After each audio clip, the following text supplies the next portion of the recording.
കേരളത്തിൻ്റെ മലയാളിയുടെ മഹാനടൻ മമ്മൂട്ടി. ആ സന്ദർശനം അദ്ദേഹം ആരെയും അറിയിച്ചുകൊണ്ട് പോയതല്ല. അദ്ദേഹത്തിന് തോന്നുന്നു അവിടെ എത്തണമെന്ന്. കാരണം എല്ലാ ഘട്ടത്തിലും കേരളത്തിൻ്റെ നന്മയ്ക്ക് വേണ്ടി നിലകൊള്ളുന്ന വ്യക്തികളിൽ പ്രമുഖ സ്ഥാനത്തിരിക്കുന്നവരിൽ ഒരാളാണ് മമ്മൂട്ടി. നമുക്കെല്ലാവർക്കും അറിയാം. നിരവധി ജീവകാരുണ്യ പ്രവർത്തനങ്ങളിൽ, സാമൂഹ്യ രംഗത്തുള്ള പ്രവർത്തനങ്ങളിൽ എല്ലാം അദ്ദേഹം ഇടപഴകുന്നുണ്ട്. അങ്ങനെ പിന്നീട് ഒരു കാര്യം വന്നപ്പോൾ ഞാൻ അദ്ദേഹത്തിൻ്റെ ചില സുഹൃത്തുക്കളോട് അന്വേഷിച്ചപ്പോഴാണ് മനസ്സിലാകുന്നത്, ചെന്നൈയിൽ നിന്ന് നന്നേ കാലത്ത് കണ്ണൂരോ കോഴിക്കോടോ എത്തി. അവിടുന്ന് കോഴിക്കോടാണ് എത്തിയത്. അവിടുന്ന് വയനാട്ടിലേക്ക് പോവുകയാണ്. അവിടെ എത്തി അത് കാണുക, അതിൻ്റെ ഭാഗമാവുക എന്നതായിരിക്കും അദ്ദേഹത്തിൻ്റെ ഉദ്ദേശം. ആ നല്ല മനസ്സോടെയാണ് അദ്ദേഹം ഇവിടെ എത്തുന്നത്. നമ്മുടെ നാട്ടിൽ എന്തിനേയും വിവാദമാക്കാൻ തയ്യാറാകുന്ന ആളുകളുണ്ടല്ലോ. അപ്പം അദ്ദേഹം എത്തി അവിടെ വീടുകളെല്ലാം സന്ദർശിക്കുന്നു. അതിൻ്റെ ആൾക്കാരുണ്ട് അവിടെ, എല്ലാ ഘട്ടത്തിലും അവരുണ്ട്. അവർ വീടുകൾ കാണിച്ചു കൊടുക്കുന്നു, കാര്യങ്ങൾ വിശദീകരിച്ചു കൊടുക്കുന്നു.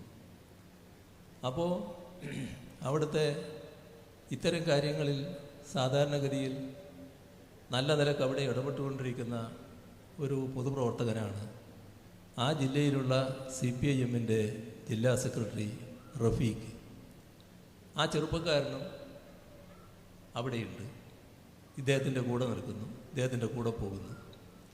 അപ്പോൾ ആരെയും അറിയിച്ചുകൊണ്ടുള്ള യാത്രയല്ല മമ്മൂട്ടിയുടേത്.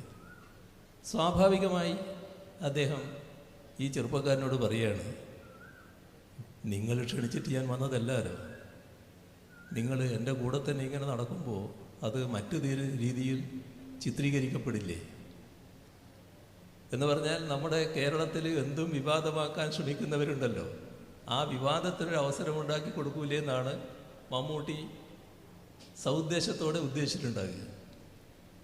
ഇത് തീർത്തും വ്യക്തിപരമായി പറഞ്ഞൊരു കാര്യമാണ്, ഒരു ക്യാമറയുടെയും മുന്നിൽ പറഞ്ഞതല്ല.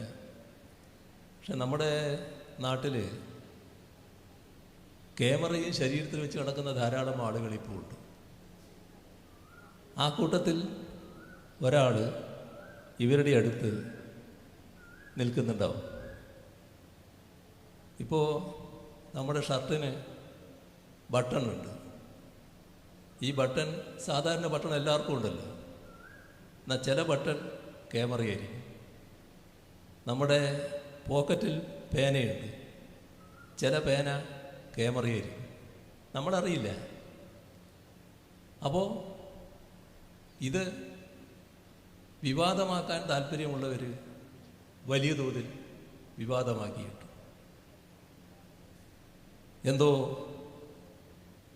ഇയാളെ അവമാനിച്ചു, മമ്മൂട്ടി ക്ഷുഭിതനായി എന്നൊക്കെ പറഞ്ഞിട്ടുള്ള വാർത്തകൾ ആദ്യമേ തന്നെ പ്രചരിപ്പിക്കാൻ തുടങ്ങി. പിന്നീട് വന്ന വാർത്തകൾ അതിൻ്റെ ഭാഗമായി സാമൂഹ്യ മാധ്യമത്ത് മമ്മൂട്ടിയെ വലിയ തോതിൽ ആക്രമിക്കുന്നുവെന്നാണ്. എന്തൊരു നിർഭാഗ്യകരമായ അവസ്ഥയാണെന്ന് നോക്കണം. നമ്മുടെ മലയാളത്തിൻ്റെ മഹാനടൻ നന്മ മാത്രം വിചാരിച്ച് കേരളത്തിൽ ഏറ്റവും മാതൃകാപരമായി പൂർത്തിയാക്കിയ ഒരു പരിപാടി കാണാൻ വേണ്ടി പോകുന്നു. അദ്ദേഹം ഗവൺമെൻറ്റിനെ അറിയിച്ചില്ല, രാഷ്ട്രീയ പാർട്ടികളെ അറിയിച്ചില്ല, ആരോടും ഡിസ്കസ് ചെയ്തിട്ട് പോയതല്ല. അദ്ദേഹത്തിന് സ്വന്തമായി പോകണമെന്ന് തോന്നി. സ്വാഭാവികമല്ലേ ഇത്? അങ്ങനെ ഒരുപാട് ആളുകൾ ചെന്നല്ലോ അവിടെ. എന്തിനാണ് അത് വിവാദമാക്കിയത്?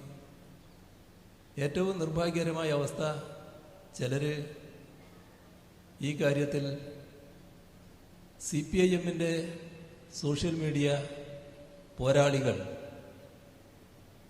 വലിയ തോതിൽ മമ്മൂട്ടിയെ ആക്രമിച്ചു എന്ന വാർത്തയാണ്. CPIM-ൻ്റെ ഈ സോഷ്യൽ മീഡിയ രംഗത്ത് ഇടപെടുന്നവർക്ക് മമ്മൂട്ടിയെ തിരിച്ചറിയാൻ കഴിയാത്ത കാലമായോ? മമ്മൂട്ടി ആരാണെന്ന് മനസ്സിലാക്കാൻ പറ്റാത്ത അവസ്ഥ വന്നു. പക്ഷേ സോഷ്യൽ മീഡിയയിൽ പലതരത്തിലുള്ള അഭിപ്രായങ്ങൾ പലപ്പോഴും വരാറുണ്ട് എന്നത് നമുക്ക് ഏവർക്കും അറിയാം. ഏതായാലും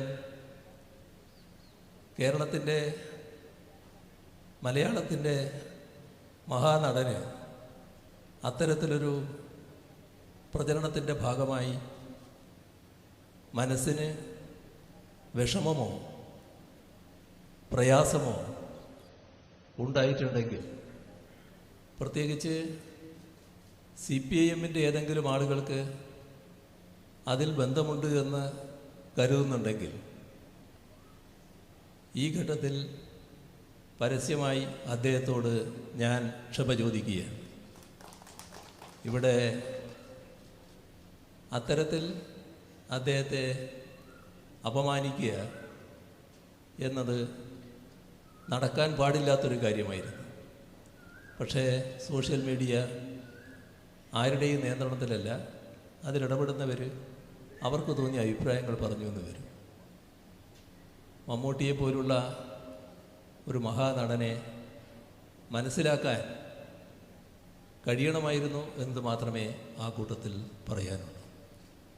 ഏതായാലും അവിടെ റഫീഖ് ഇതുമായി ബന്ധപ്പെട്ട് കൃത്യമായ പ്രതികരണം നടത്തിയിട്ടുണ്ട്. ഏതെങ്കിലും തരത്തിലുള്ള അധിക്ഷേപങ്ങൾ ഉണ്ടായിട്ടില്ല എന്നതും അദ്ദേഹം വ്യക്തമാക്കിയിട്ടുണ്ട്. എങ്ങനെ നല്ലൊരു കാര്യത്തെ ചീത്തയാക്കാൻ ശ്രമിക്കുന്നു എന്നതിൻ്റെ ഉദാഹരണമാണിത്. ഇത് നമ്മുടെ നാട്ടിന് പൊതുവിൽ ഗുണകരമായിട്ടുള്ള ഒന്നല്ല. നന്മയെ തിരിച്ചറിയാനാവണം, നന്മയുടെ കൂടെ നിൽക്കാനാവണം.